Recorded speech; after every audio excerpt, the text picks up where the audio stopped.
Hello! And welcome to Larry's Library. Oh, you guys are just sad.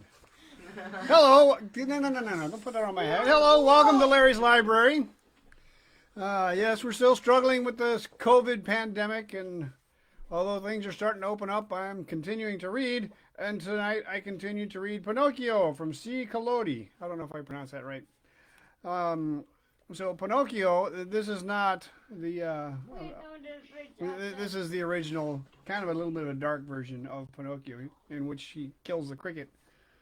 And so Pinocchio has now been bamboozled again, and the fox and the cat have told him that he can go to the Field of Miracles to plant his gold coins, and they'll grow hundreds of gold coins on gold coin trees.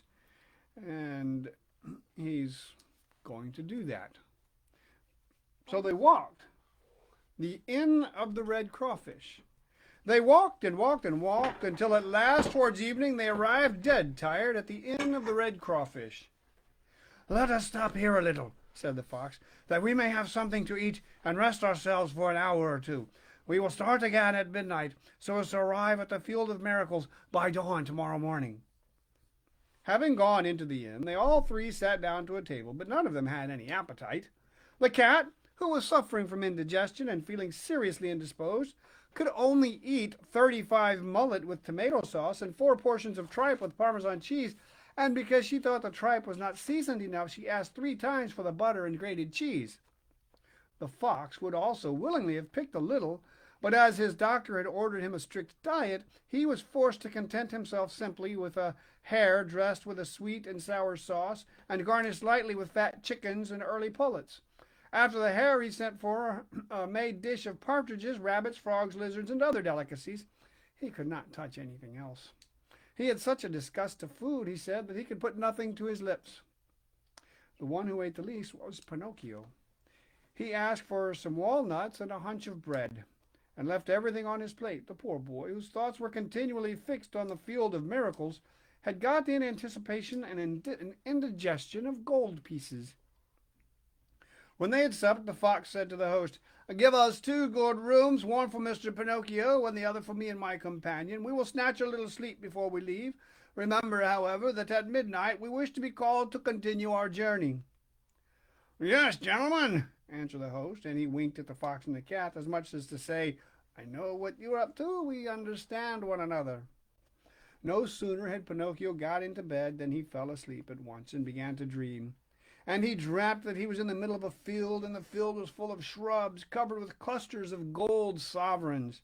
And as they swung in the wind, they went zin, zin, zin, almost as if they would say, "Let who will come and take us." That is, but when Pinocchio was at the most interesting moment, that is, just as he was stretching out his hand to pick handfuls of those beautiful gold pieces and put them into his pocket, he was suddenly wakened by 3 violent blows on the door of his room. It was the host who had come to tell him that midnight had struck. "Are my companions ready?" asked the puppet. "Ready? Why, they left 2 hours ago." "Why were they in such a hurry?" "Because the cat had received a message to say that her eldest kitten was ill with chilblains on his feet and was in danger of death." "And did they pay for the supper?" "What are you thinking of? They are much too well educated to dream of offering such an insult to a gentleman like you." "Oh, what a pity. It is an insult that would have given me so much pleasure," said Pinocchio, scratching his head. He then asked, "And where did my good friends say they would wait for me?" "At the Field of Miracles, tomorrow morning at daybreak." Pinocchio paid a sovereign for his supper and that of his companions, and then left. Outside the inn it was so pitch dark that he had almost to grope his way, for it was impossible to see a hand's breadth in front of him. In the adjacent country not a leaf moved. Only some night birds flying across the road from one hedge to the other brushed Pinocchio's nose with their wings as they passed, which caused him so much terror that, springing back, he shouted, "Who goes there?" And the echo in the surrounding hills repeated in the distance, "Who goes there? Who goes there? Who goes there?" As he was walking along, he saw a little insect shining dimly on the trunk of a tree, like a night light in a lamp of transparent china. "Who are you?" said Pinocchio. "I am the ghost of the talking cricket," answered the insect in a low voice, so weak and faint that it seemed to come from the other world. "What do you want with me?" said the puppet. "I want to give you some advice. Go back and take the 4 sovereigns that you have left to your poor father, who is weeping and in despair because you have never returned to him. By tomorrow my papa will be a gentleman, for these 4 sovereigns will have become 2,000. Don't trust, my boy, to those who promise to make you rich in a day. Usually they are either mad or rogues. Give ear to me and go back." "On the contrary, I am determined to go on." "The hour is late." "I am determined to go on." "The night is dark." "I am determined to go on." "The road is dangerous." "I am determined to go on." Remember that boys who are bent on following their caprices and will have their own way sooner or later repent it. Always the same stories. Good night, Cricket. Good night, Pinocchio, and may heaven preserve you from dangers and from assassins. No sooner had he said these words than the talking cricket vanished suddenly like a light that has been blown out, and the road became darker than ever. Chapter 14. Pinocchio, because he would not heed the good counsel of the talking cricket, falls amongst assassins. Imagine that. "Really," said the puppet to himself as he resumed his journey, "how unfortunate we poor boys are. Everybody scolds us, everybody admonishes us, everybody gives us good advice. To let them talk, they would all take it into their heads to be our fathers and our masters, all, even the talking cricket.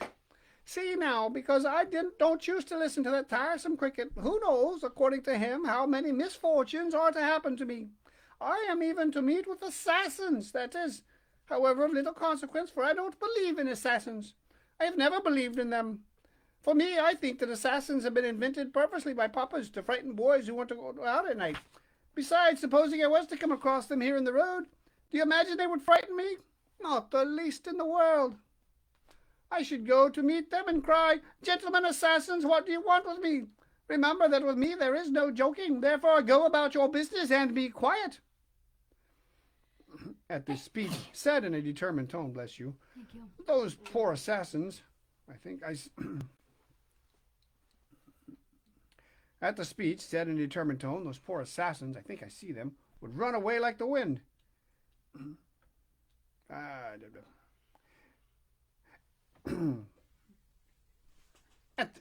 At this speech, said in a determined tone, those poor assassins, I think I see them, would run away like the wind. If, however, they were so badly educated as to not run away, why, then I would run away myself, and there would be an end of it.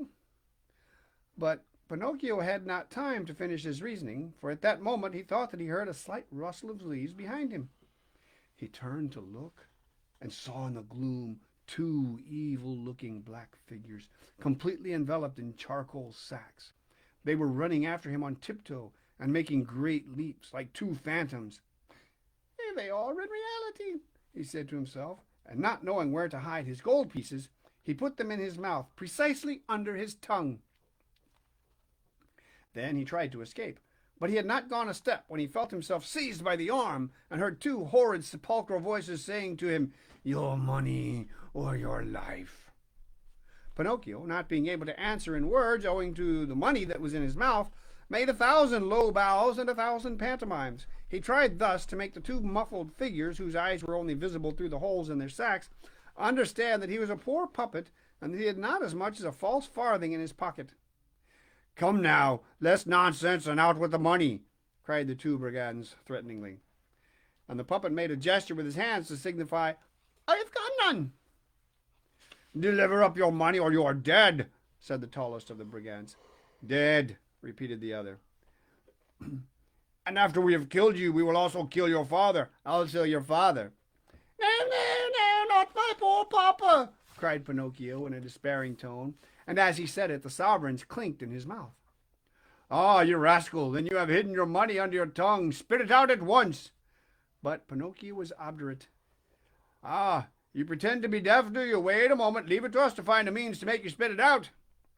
And one of them seized the puppet by the end of his nose, and the other took him by the chin and began to pull them brutally the one up and the other down to constrain him to open his mouth. But it was all to no purpose. Pinocchio's mouth seemed to be nailed and riveted together. Then the shorter assassin drew out an ugly knife and tried to force it between his lips like a lever or chisel. But Pinocchio, as quick as lightning, caught his hand with his teeth and with one bite bit it clean off and spat it out. Imagine his astonishment when instead of a hand he perceived that he had spat a cat's paw on the ground. Encouraged by this first victory, he used his nails to such purpose that he succeeded in liberating himself from the assailants, and jumping the hedge by the roadside, he began to fly across the country. The assassins ran after him like two dogs chasing a hare, and the one who had lost a paw ran on one leg, and no one ever knew how he managed it. After a race of some miles, Pinocchio could do no more. Giving himself up for lost, he climbed the stem of a very high pine tree and seated himself in the topmost branches. The assassins attempted to climb after him, but when they had reached halfway up the stem, they slid down and arrived on the ground with the skin grazed from their hands and knees. But they were not to be beaten by so little. Collecting a quantity of dry wood, they piled it beneath the pine and set fire to it. In less time than it takes to tell, the pine began to burn and to flame like a candle blown by the wind. Pinocchio, seeing that the flames were mounting higher every instant, and not wishing to end his life like a roasted pigeon, made a stupendous leap from the top of the tree and started afresh across the fields and vineyards. The assassins followed him and kept behind him without once giving in. The day began to break, and they were still pursuing him. Suddenly Pinocchio found his way barred by a wide, deep ditch full of dirty water the color of coffee. What was he to do? 1, 2, 3, cried the puppet, and making a rush, he sprang to the other side. The assassins also jumped, but not having measured the distance properly, splash, splash! They fell into the very middle of the ditch. Pinocchio, who heard the plunge and the splashing of the water, shouted out, laughing and without stopping, "A fine bath to you, gentlemen assassins!" And he felt convinced that they were drowned, when, turning to look, he perceived that, on the contrary, they were both running after him, still enveloped in their sacks, with the water dripping from them as if they had been two hollow baskets. And if I have time to read it. Chapter 15. The assassins pursue Pinocchio, and having overtaken him, hang him to a branch of the big oak. What do you think is going to happen? At this sight, the puppet's courage failed him, and he was on the point of throwing himself on the ground and giving himself over for lost. Turning, however, his eyes in every direction, he saw at some distance, standing out amidst the dark green of the trees, a small house as white as snow. "If I had only breath to reach that house," he said to himself, "perhaps I should be saved." And without delaying an instant, he recommenced running for his life through the wood, and the assassins after him. At last, after a desperate race of nearly 2 hours, he arrived quite breathless at the door of the house and knocked. No one answered. He knocked again with great violence, for he heard the sound of steps approaching him and the heavy panting of his persecutors. The same silence. Seeing that knocking was useless, he began in desperation to kick and pommel the door with all his might. The window then opened, and a beautiful child appeared at it. She had blue hair and a face as white as a waxen image. Her eyes were closed and her hands were crossed on her breast. Without moving her lips in the least, she said in a voice that seemed to come from the other world, "In this house there is no one. They are all dead." "Then at least open the door for me yourself!" shouted Pinocchio, crying and imploring. "I am dead also." Then what are you doing there at the window?" "I am waiting for the bear to come and take me away." Having said this, she immediately disappeared, and the window was closed again without the slightest noise. "Oh, beautiful child with blue hair!" cried Pinocchio. "Open the door, for pity's sake! Have compassion on a poor boy pursued by assassins." But he could not finish the word, for he felt himself seized by the collar, and the same two horrible voices said to him threateningly, "You shall not escape from us again." The puppet, seeing death staring him in the face, was taken with such a violent fit of trembling that the joints of his wooden legs began to creak, and the sovereigns hidden under his tongue to clink. "Now then," demanded the assassins, "will you open your mouth, yes or no?" "No answer? Leave it to us. This time we will force you to open it. And drawing out 2 long, horrid knives as sharp as razors clash, they attempted to stab him twice. But the puppet, luckily for him, was made of very hard wood. The knives, therefore, broke into 1,000 pieces, and the assassins were left with the handles in their hands, staring at each other. "I see what we must do," said one of them. "He must be hung. Let us hang him." "Let us hang him," repeated the other.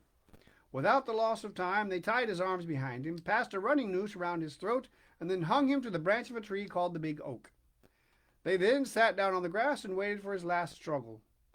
But at the end of 3 hours, the puppet's eyes were still open, his mouth closed, and he was kicking more than ever. Losing patience, they turned to Pinocchio and said in a bantering tone, "Goodbye till tomorrow. Let us hope that when we return you will be polite enough to allow yourself to be found quite dead and with your mouth wide open." And they walked off. In the meantime, a tempestuous northerly wind began to blow and roar angrily, and it beat the poor puppet as he hung from side to side, making him swing violently like the clatter of a bell ringing for a wedding. And the swinging gave him atrocious spasms, and the running noose, becoming still tighter round his throat, took away his breath. Little by little his eyes began to grow dim, but although he felt that death was near, he still continued to hope that some charitable person would come to his assistance before it was too late. But when, after waiting and waiting, he found that no one came, absolutely no one, then he remembered his poor father, and thinking he was dying, he stammered out, "Oh, Papa, Papa, if only you were here." His breath failed him, and he could say no more. He shut his eyes, opened his mouth, stretched his legs, gave a long shudder, and hung stiff and insensible. And we'll end there. Wow, was a cliffhanger in Pinocchio. It's only about halfway through the book, so you know he's not dead, I guess. Thank you very much. This has been Larry's Library. What? What? Oh, the name of the next chapter? The name of the next chapter is "The beautiful child with blue hair has the puppet taken down, has him put to bed, and calls in 3 doctors." That's really short. We have a pool. Oh.